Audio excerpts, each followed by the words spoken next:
if you're going to be genuine, you can't engage the system on the system's terms. We have to come together as community, and we haven't really been able or been resourced to come together genuinely. So we would need to put resources as much as you have in the system to fix it. You need to dedicate those kind of resources to community.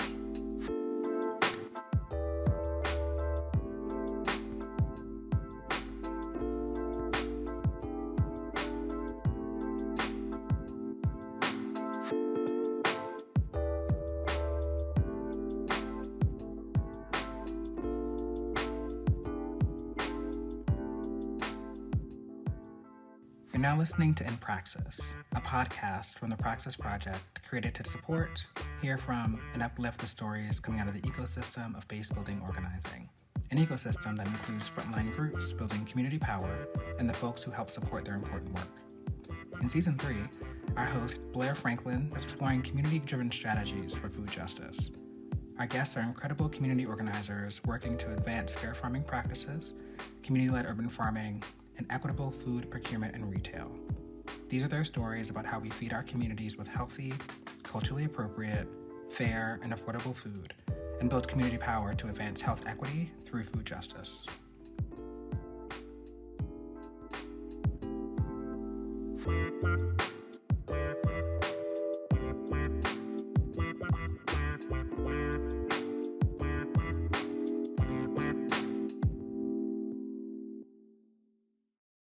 So excited, Albino, to be chatting with you today and learning more about your work and the work of La Plazita Institute. So would love, as we get started, if you could just tell us a little bit about who you are and the work that you do.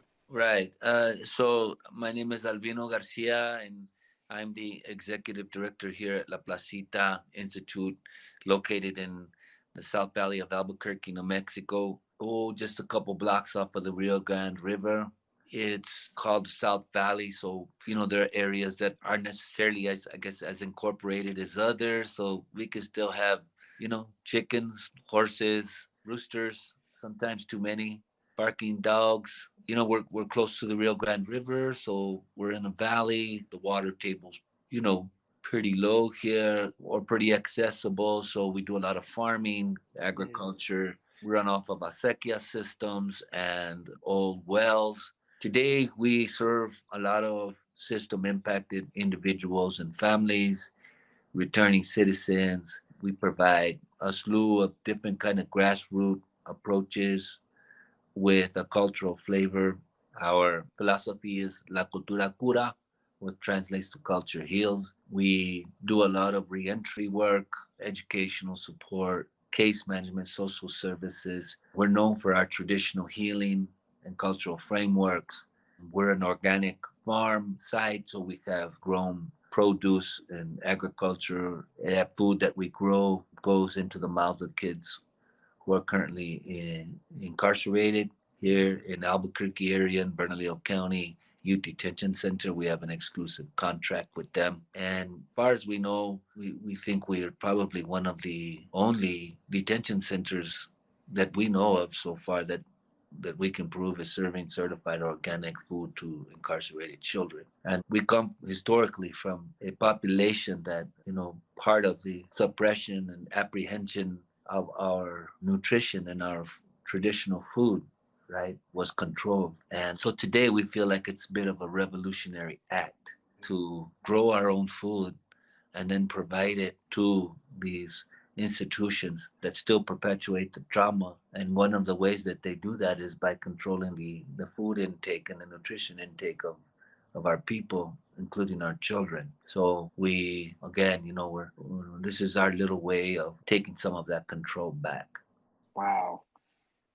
Yeah, Albino, thank you so much for sharing. Really appreciating the naming of the land and the space and the people, right, by which you come from and you serve. And then also really leading us toward, talking about all the services you provide, case management, social services, all sorts of support, but thinking about food as revolution and providing organic food to folks as revolution. So that's such a powerful point. And I think expanding upon that, I would love to hear more about what led you start doing food justice work? Like, what's your own food story? How did you come to doing this work with La Placita?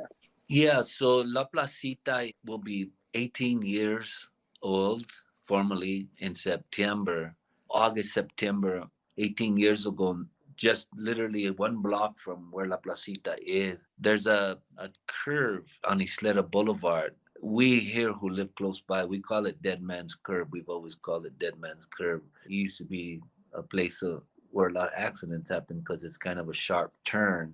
And so we're right near Dead Man's Curve.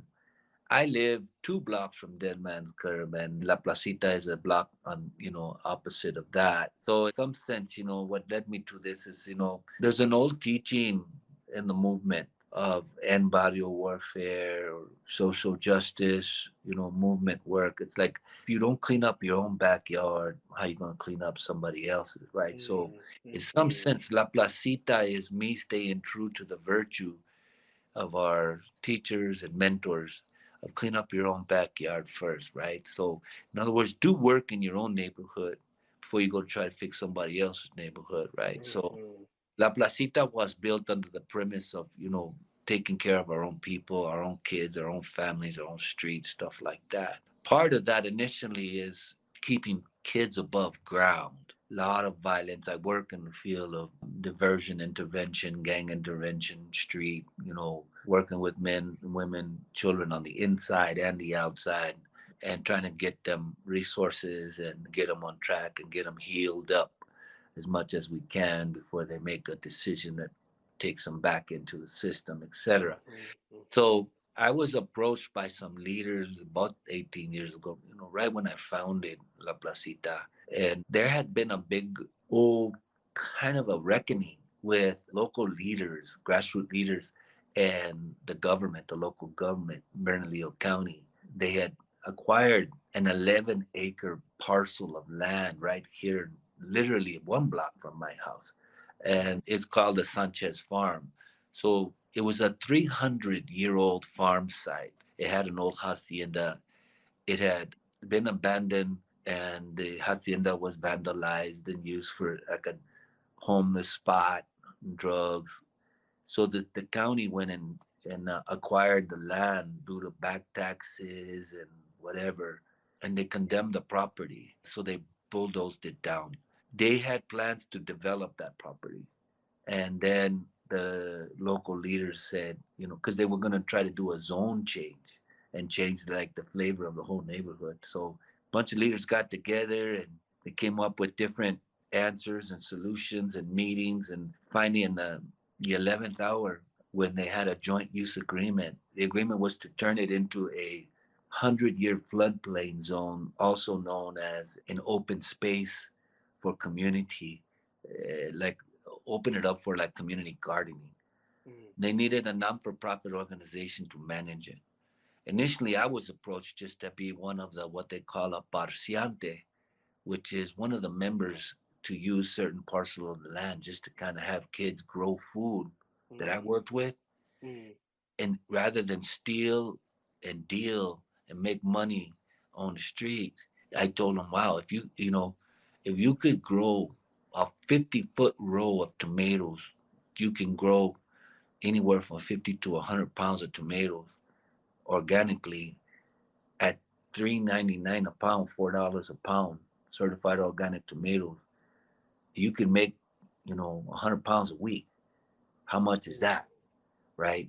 And could you use that to buy your little lowrider or pay your cell phone bill, whatever? And Mm-hmm. the homies said, yeah, of course, And most of the homies that were here in some way, shape, or form had some kind of ties to some old school grandma, grandpa kind of gardening, that would still it's still prevalent in the culture here. So my thought was just to kind of do that. And my thought was just kind of like reduce crime a little bit by giving them some legitimate connection to the land and make money for them, right? So that was the plan. But the organization that was going to head it off walked away from the idea at the last minute, and they needed somebody to sign the dotted line for this open space on behalf of the community. I was approached, and I told them, I've been a farm worker, but never a farmer. Mm-hmm. And Mm-hmm. there's a difference.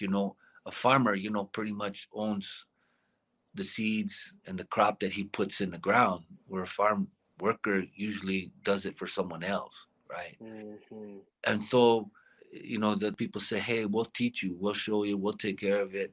Because I knew nothing about irrigation, I knew nothing about water rights, I knew nothing about land acquisition, what seeds to put where, and what three sisters, corn, squash, and beans. Like, all of this stuff came after.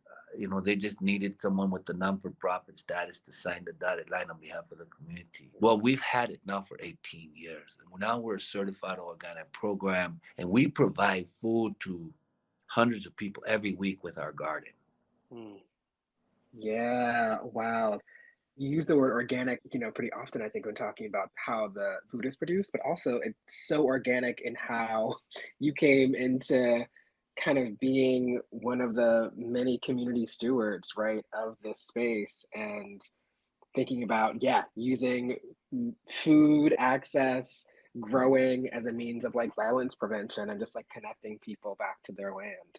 Yeah, thank you so much for that really powerful story. You talked a little bit also as you were just telling your story a little bit about how the folks you're working with kind of are old school, connected to like grandma, grandpa, community gardening, and had some of that in their families and their histories. I'm curious about what the food landscape looks like in the neighborhood before started doing this work and what it looks like now. Yeah, I can't take, like full credit of what it looks like now. I think we can genuinely say, we can take some with Mm, others. Right around that time that we started, there was some folks trying to come together and leverage resources, leverage seed buying, and leverage teachings and things like that. We, of the initial group of, contemporary farmers, gardeners, whatever, we were the only kind of socially based one, meaning that, I had a 501c3. I was a community based organization, non for profit. And the organization was listed as the farmer rather than me as an individual. And then the others were individuals trying to prepare their land that they had access to and use it as a sustainable way of life for their own life and their families. Ours was more of a sustainable way to heal mhm, and to do land restoration and to do intervention and prevention work, by having a space and place where youth who normally were involved with the criminal justice system will have and reconnect to the land, reconnect to culture, make a few bucks, eat some real food for the first time, rather than buy it at the supermarket, right? Like grow it. mhm, So ours was educational, cultural, social justice. Like I said, had that little romantic, revolutionary flavor to it. Now, what it turned into is phenomenal today and our for our work because it influenced our whole mission. Initially, we were, just focused on trying to keep kids out of prison, help men and women coming out of prison, do social services. But adding this whole farming tip to it just was a natural for our culture, historically and contemporarily speaking. And mhm, so we have now, our farm is a healing place. Children who have conditions of probation, or even we're a metro court site where people get citations they can't afford to pay them cash so they can work them off in community. They come over here, they learn how to plant seed, they learn how to water it, irrigate it, they learn how to maintain it, how to weed it, and then they learn how to harvest it, how to wash it, prepare it, and how to sell it. And it's this whole cycle of life. And it has become a premier aspect of our mission now. It's an amazing thing. So kids who formerly were incarcerated that were eating this food didn't know where it came from. But once they got mm. released, they come over here and they became part of producing it. Now they really know. So it's cool as hell. Yeah, wow. The healing that happens through the work. I mean, you just so vividly talked about how the farm is a healing place, right? Even as doing some diversion work, so like folks that might be engaged with the system in some way might get diverted to working in community and really learning some of those skills of harvesting, weeding, irrigating, caring for lands, getting access to food. Really excited and blown away by your work, Albino, and the work of your folks in community. I'm curious if you have anything else you want to mention, name, or uplift, particularly around the relationship between food and healing and medicine, and ways in which you've seen healing happen through folks being on the land and doing the work. Well, yeah, I mean, I gotta say that interestingly, when the world shut down and was immobilized by fear and Mm, infection of COVID at the highest point, one of the biggest areas of concern was by day, La Placita serves as an alternative to detention program and site for the system. But because of the nationally and locally programs, youth projects and programs all shut down. mm, Every agency went to no in-person activities for a good period of time. There was no contact with youth. So then youth who were going to projects and programs that weren't, say, residential, that were spaces and places where they felt like they belonged, that would support them during the day and all that kind of stuff. All that stuff shut down. And mhm, then we, on the other hand, were able to continue to work with our youth because our sites were open.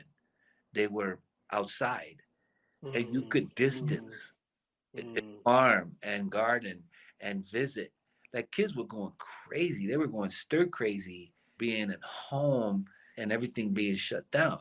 So by us having garden sites that were mostly outdoor, it became the go-to place in our city to refer kids to positive activities. Otherwise, they would be kind of like having not much to do. Even technology, they were going kind of crazy.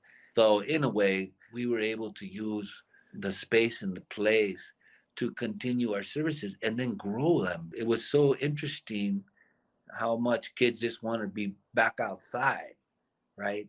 And then also just to be able to be in voice shot of each other versus mhm. through technology and virtually, etc. Right? So there was a hunger for it, and we became a go-to place to send youth to. And so, yeah, that was one other little crazy tip that happened.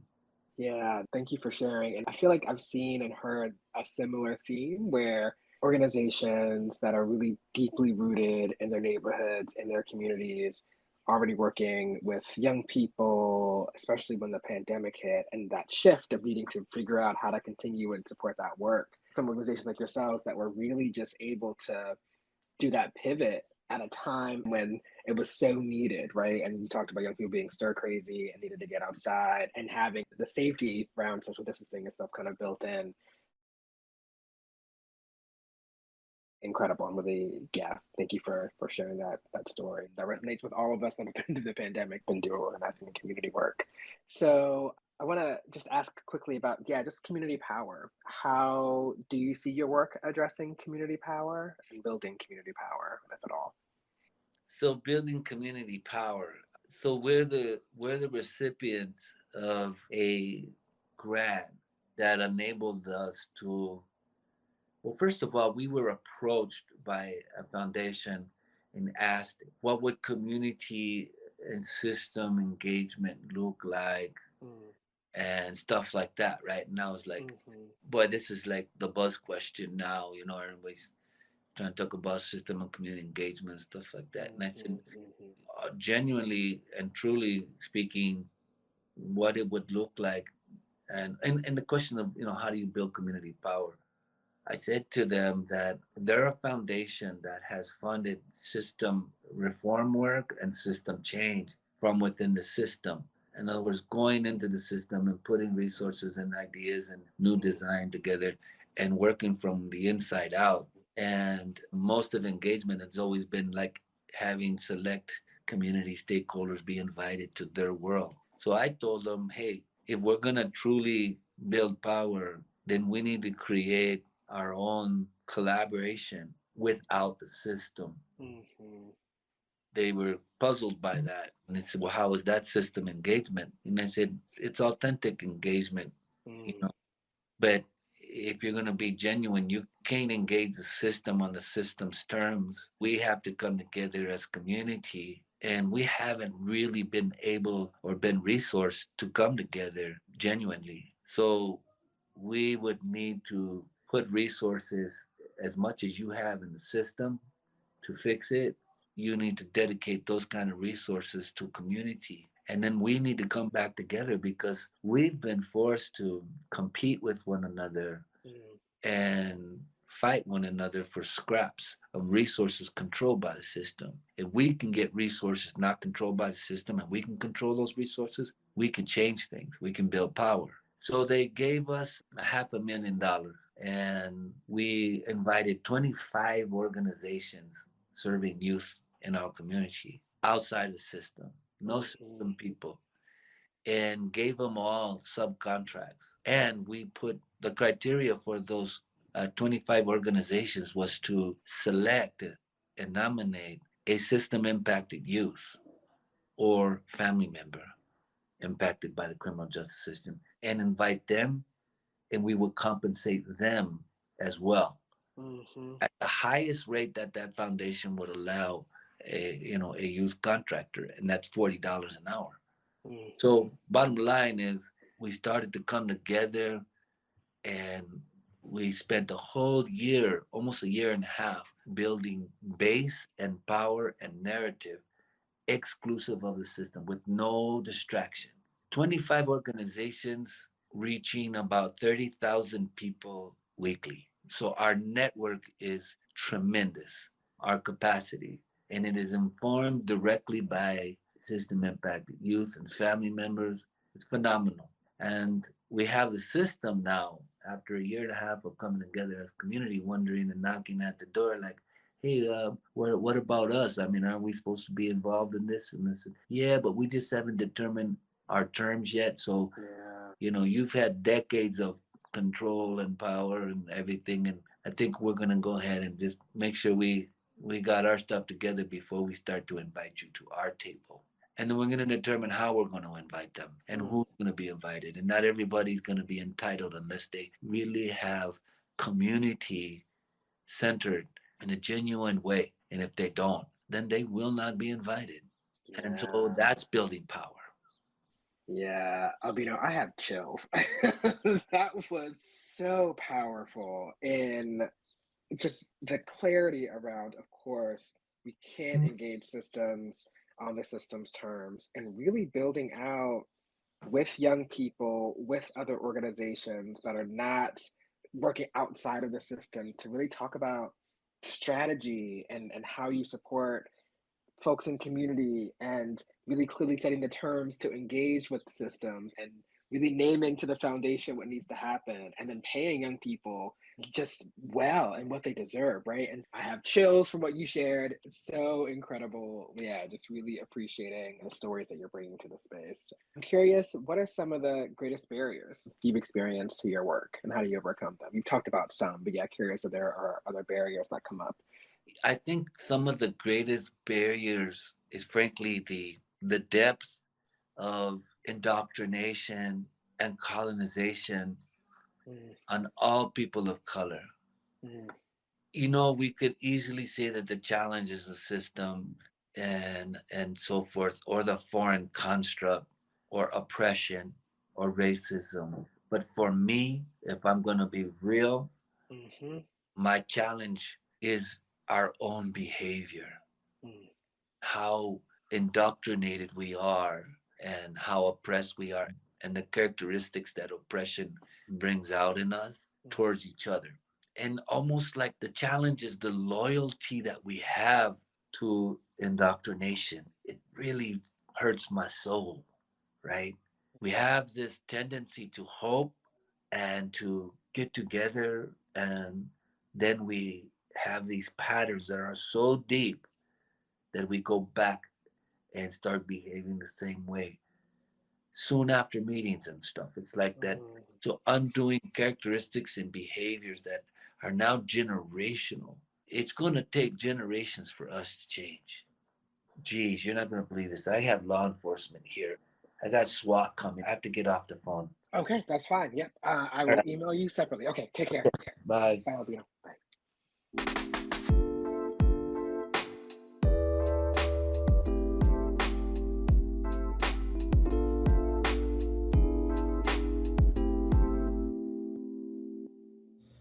I know that was quite an abrupt ending to this week's episode of In Praxis, but wanted to let folks know that Albino is completely fine. The folks that showed up came to the wrong address, and we were unable to reschedule a time to finish the interview with Albino. So wanted to really appreciate him and La Plazita for all the wisdom that they shared during this podcast, and hope you enjoyed the episode.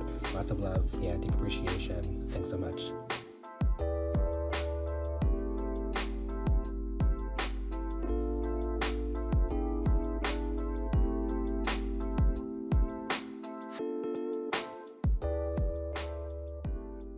Thank you for listening to this episode of In Praxis. We hope you all enjoyed it. Make sure to visit our website, www.thepraxisproject.org, where you can check out additional episodes with other guests, as well as learn more about our work.